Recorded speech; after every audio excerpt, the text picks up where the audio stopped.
5 நாள் எலெக்ஷனை வச்சுக்கிட்டு போராட்டம் அறிவிக்க முடியும், கருப்பு கொடி காட்ட முடியும், திமுக காரனால மட்டும்தான் முடியும். ஏன்னா திமுக காரனுக்கு தேர்தலை விட இந்த நாடு முக்கியம், இந்த தமிழ்நாடு முக்கியம். ஏன்னா தமிழ்நாட்டுக்கு தமிழ்நாடுன்னு பேர் வச்சவன் திமுக காரன்.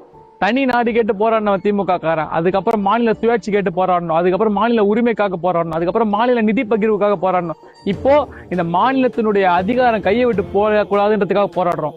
ஒரே மொழி, ஒரே மதம், ஒரே நாடு, ஒரே தேர்தல் அப்படின்னு இந்த நாட்டை மாத்தி ஒரு சர்வாதிகார ஆட்சி அமைக்கணும்னு நினைக்கிற இந்த பாஜகவை இந்த எலெக்ஷன் நேரத்துல இந்த ஒரு விஷத்தனமான ஒரு பில்லை பாஸ் பண்ணி இந்த மக்களோட உரிமை பெருக்க நினைக்கிற இந்த பாஜகவை எதிர்த்து ஓட விடுறதுக்காக விண்டேஜ் திமுக திருப்பி வந்துகிட்டு இருக்குது. மேலும் இந்த திமுக காரனுக்கு எப்பவுமே இந்த தேர்தல், இந்த அரசு பதவி, இந்த CM post, MLA, MP, councillor எல்லா போஸ்டும் தோல்ல போடுற துண்டு மாதிரி தான். அதை தூக்கி போட்டு நடக்க முடியும். ஆனா இந்த தமிழ்நாட்டோட கொள்கை, இந்த தமிழ்நாடு, இந்த மக்கள், இந்த மண், இந்த இனம் தான் திமுக காரனுக்கு வேட்டி.